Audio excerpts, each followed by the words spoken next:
Thanks. So this lecture has been sandwiched between two arrhythmia lectures, so sorry about the tangent. Unlike AF, syncope does not have a wealth of evidence behind it, largely because it's probably hopelessly underfunded. That's because it's not sexy. And I'm expert in the not sexy, so I think this is why I've been invited back. So I'm also a electrophysiologist. I spend most of my time in the left atrium as well, but I run the syncope service at the Royal Brompton, so I'm delighted to be invited back. Thank you. So, syncope is transient loss of consciousness due to a temporary cessation of blood flow to the brain. Okay, so that in itself constitutes a wealth of diagnoses, from the most benign to the hopelessly sinister. Okay, it will affect a quarter of children and adolescents at some time, and at least 40% of us will have an episode before our last days. Okay, and these statistics are largely governed by the more benign variety of vasovagal or reflex syncope. Okay, there's a peak incident in the teenage years, and then there's a symptom holiday for a couple of decades before it manifests again in middle age. And this second peak is largely because of the ladies who outnumber the boys 10 to 1. So when you approach your patient with loss of consciousness, to dissect the causes, you establish, first of all, whether there's trauma, no trauma, or whether there's really true loss of consciousness. Okay? And it boils down to this group here. The history is rather clear when you take a proper history here, but when there's no trauma and syncope, it whittles down to two diagnoses. Is it syncope, or are they having seizures? And it seems simple, but it can be quite tricky. And a lot is based on the history. There are so many common things in both diagnoses that can make it tricky. Loss of consciousness, obviously, common to both. Twitching, fitting-like movements, also quite common to both. Okay? But the key things here, incontinence, by the way, also common to both, are the precipitants.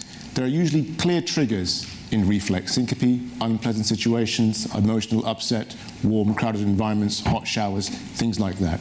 You don't typically see those type of triggers in seizures. Secondly, the recall after the event.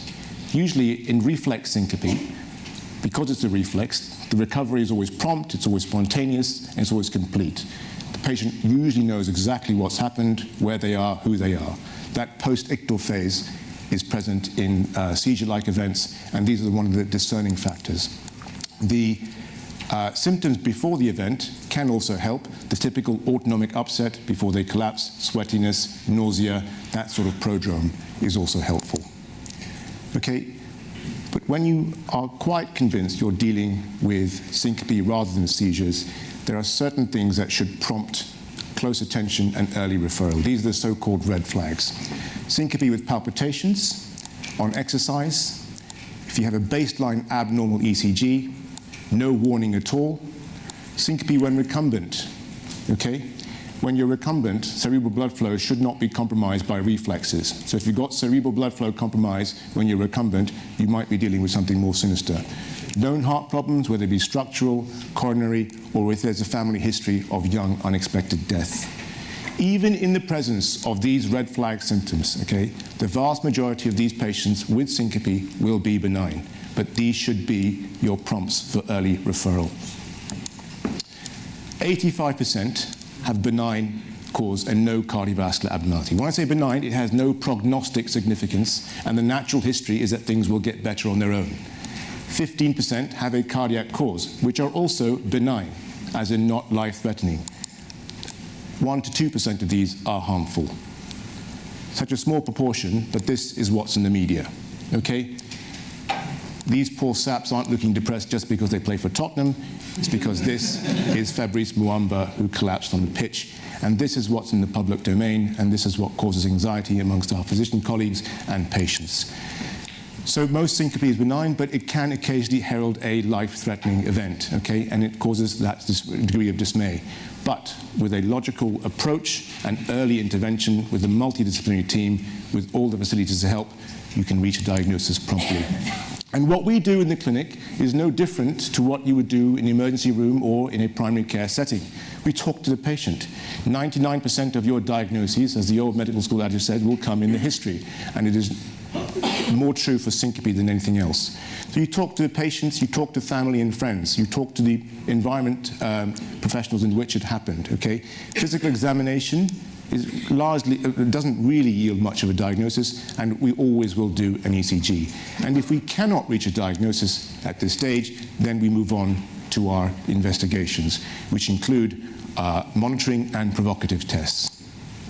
A lot hangs on the history, but it is not always easy. Okay, often there are no witnesses. The witnesses' report is really critical to sort of building a picture. They're often too shocked about helping the patient to actually remember what's going on, and by the time they come to you, they've probably told their story to 100 other physicians, and some detail is lost. So that moves us on to the specialist investigations. What is the most common ECG finding in patients with syncope? Correct. Normal, okay?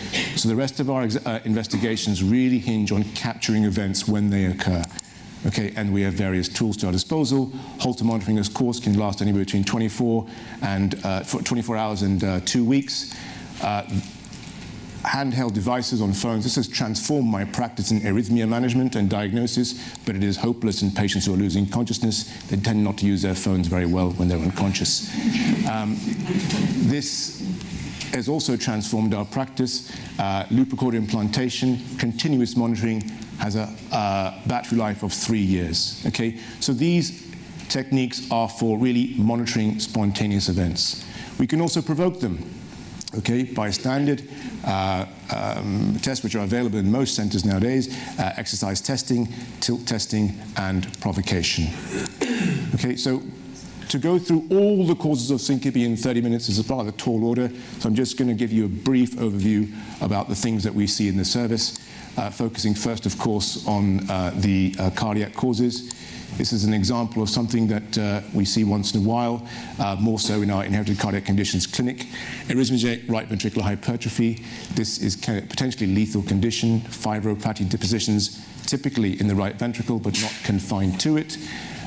Largely diagnosed on MRI, a handful of genes identified, and it will present as sudden death at the first presentation in about a quarter of people. Management largely revolves around beta blockade, defibrillator implantation, and at the other end of the spectrum, heart transplantation. Here's another highly lethal condition, often very difficult to diagnose in young people.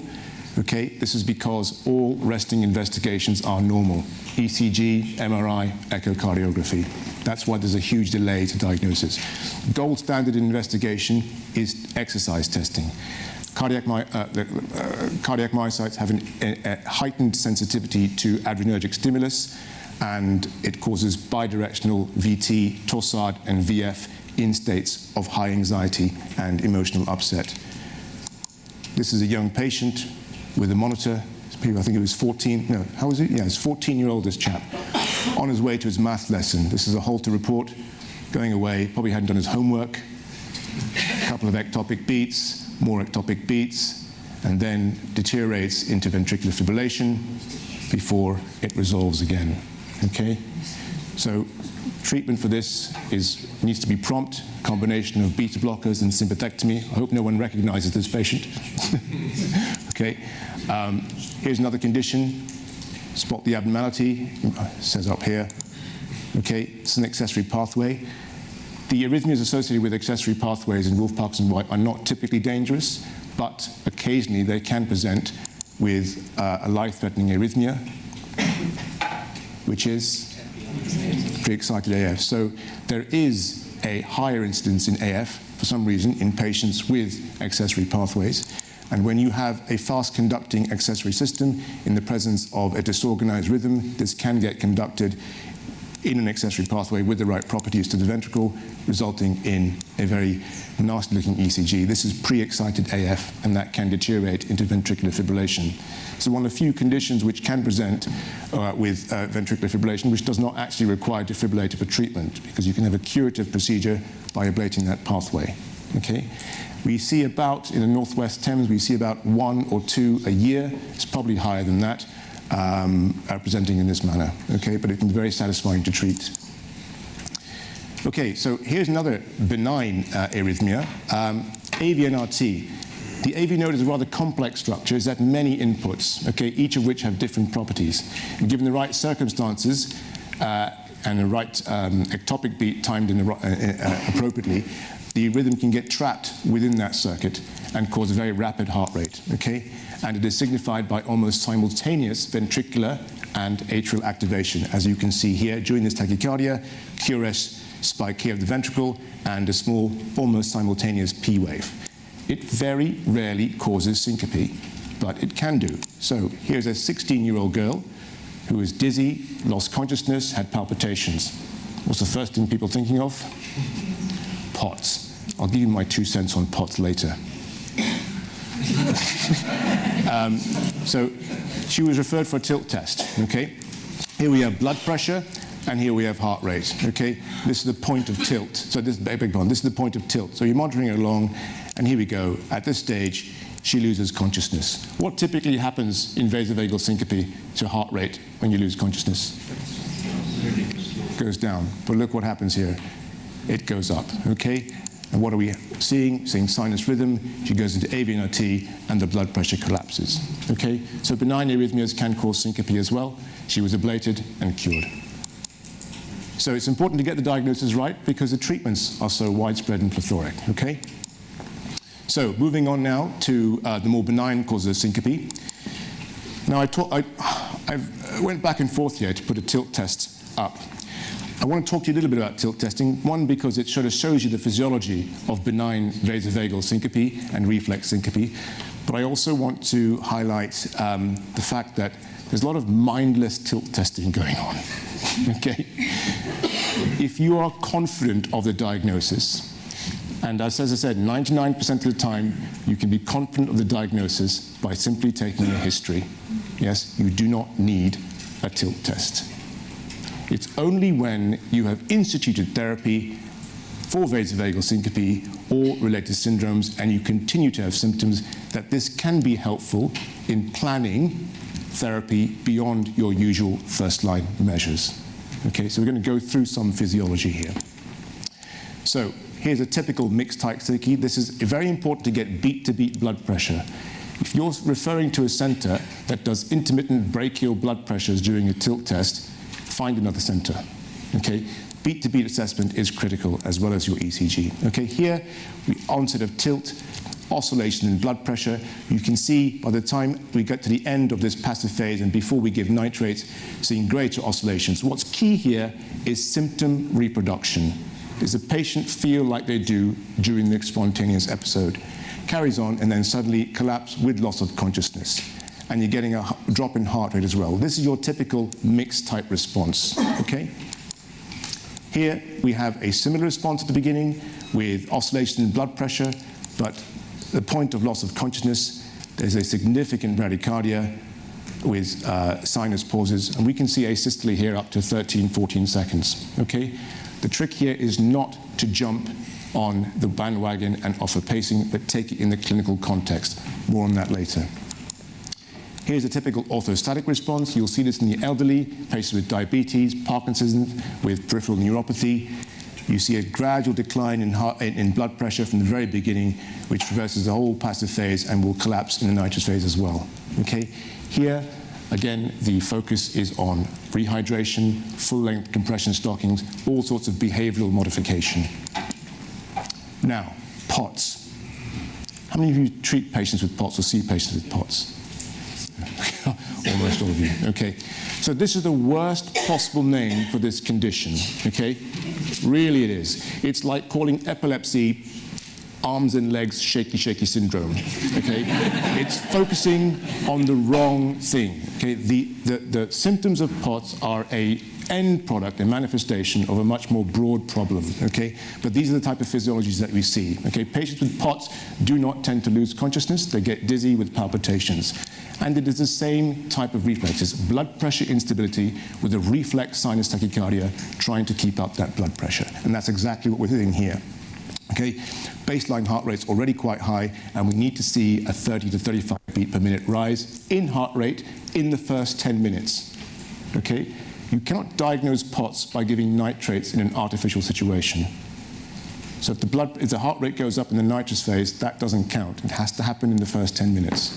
Okay? But this is a very, very exaggerated POTS type picture. Again, this does not imply primary cardiovascular pathology, but rather a state of physical deconditioning, and that's where management should be focused.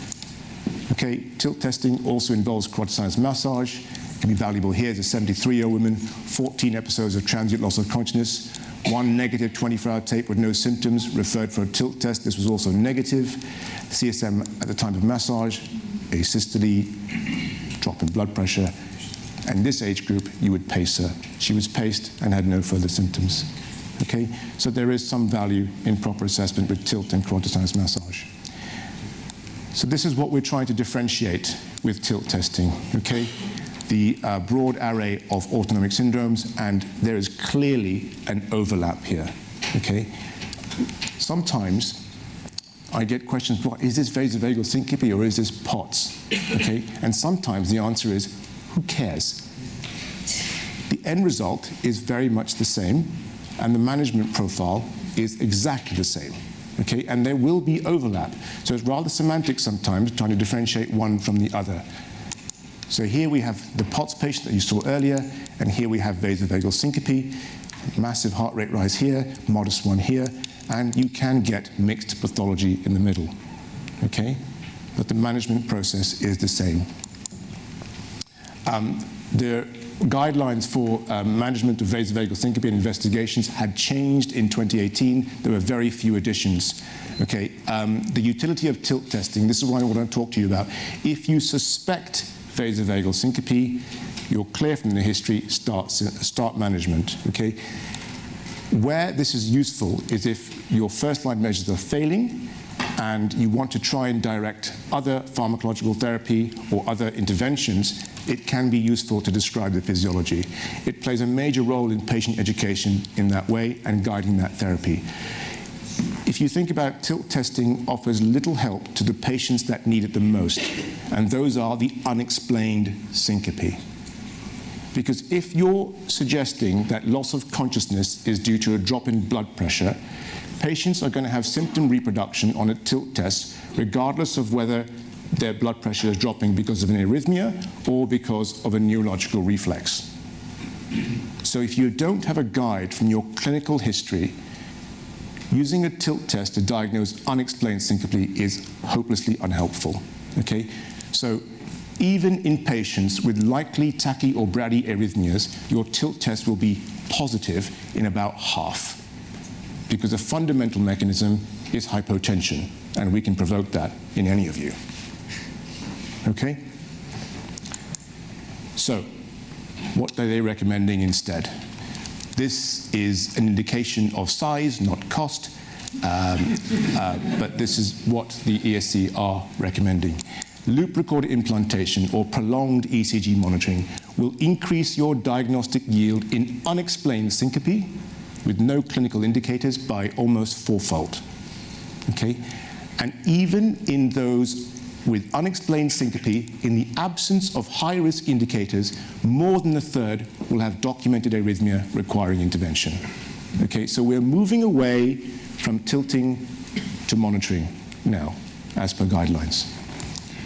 Okay, when it comes to treatment, I just want you to focus here mainly, really. What they're saying here is in the diagnostic evaluation, just treat what you find if you find a cardiac or if you find a structural or arrhythmic cause.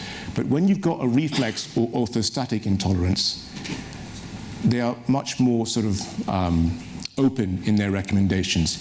If the symptom frequency is very high or unpredictable, you can consider therapy guided by ECG documentation. But if it's low, predictable, and less intrusive, education, avoidance triggers are usually sufficient. This really revolves around behavior modification, okay? Education and lifestyle measures. In the European guidelines, the traffic light system of class 1, 2, and 3 indications show an absolute dearth of class 1 indications for vasovagal syncope, okay? Because the evidence is just not there, and the guidelines are largely driven by consensus amongst experts, okay? So this is all a matter of opinion rather than evidence in many respects. Okay? So the first thing is the education and lifestyle measures. For low blood pressure phenotypes, you can use midodrine or fludrocortisone. Midodrine is an alpha-1 peripheral agonist. It causes splanchnic and peripheral vasoconstriction, therefore augmenting venous return and maintaining blood pressure. It is not a drug to be considered lightly.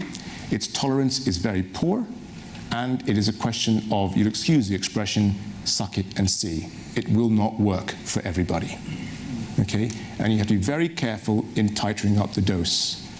Okay, we start with 2.5 milligrams 3 times a day. I'm sorry to get so prescriptive, but it's not a drug that many of you prescribe. Can I show of hands who's used this drug and prescribed on a regular basis? Oh, wow, okay, excellent. It was licensed in the UK only about two years ago. Before that, it was prescribed off license. We start very low, and over a period of 4 weeks, we gradually increase the dose, okay? We still don't know the effects on the unborn fetus, so contraception is critical, and the female patient must stop the drug if they get pregnant. The evidence base for fludrocortisone is even more sketchy. Again, doesn't work for everybody. I personally don't use it at all because there's no substitute for drinking enough fluid. And your fluid targets, for example, for someone my height and size, 3 liters a day, and salt consumption 1 to 1.5 teaspoons a day spread out across your 3 meals. It sounds like such a basic thing, but it makes a world of difference. And your midodrine will not work unless you're well hydrated. You'll be squeezing against empty vessels. Counter-pressure maneuvers and taking evasive action.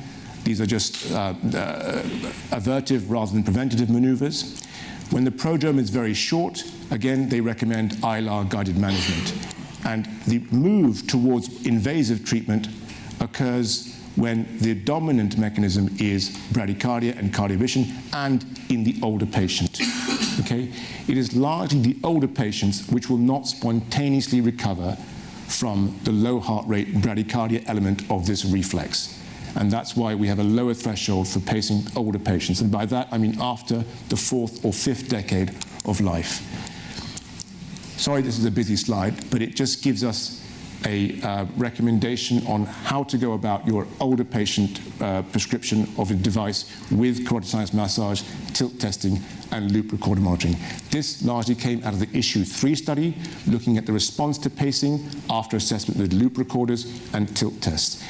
In summary, if you have a positive tilt test where blood pressure drops without a discernible bradycardia or pause, and then you subsequently put an ILR in and find a pause to prescribe a pacemaker, those patients get truncated or less benefit from pacemaker implantation because they have 2 mechanisms of collapse, hypotension and bradycardia. So you need to attack both angles with vasopressor drugs, lifestyle modification, with pacemaker implantation. Okay, much more of the same. What I want to focus now on is the 4th recommendation of the new guidelines, which was that the management should be revolving around dedicated syncope units. Who runs these units? It doesn't really matter, as long as you have a vested interest in syncope and you have access to the other disciplines that can help you. Inherited cardiac diseases, pediatrics, cardiomyopathy services, and neurology. Okay? I know we're short of time.